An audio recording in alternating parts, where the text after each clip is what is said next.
How to add a custom network in Trust Wallet. So first thing you want to do is open your Trust Wallet app and then access the settings. So just go to the app itself, go to the settings section.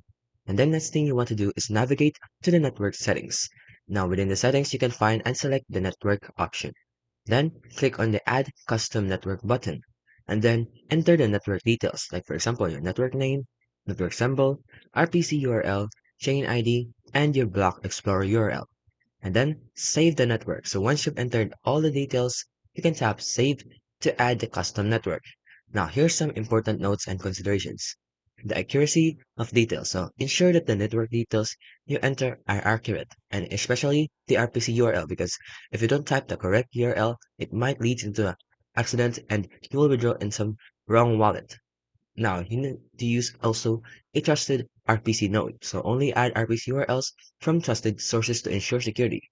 And then lastly, the network verification. So if the network is not yet verified on the Trust Wallet's asset repository, the price and information and icons might not appear. And that's how you can basically add a custom network in Trust Wallet in 2025.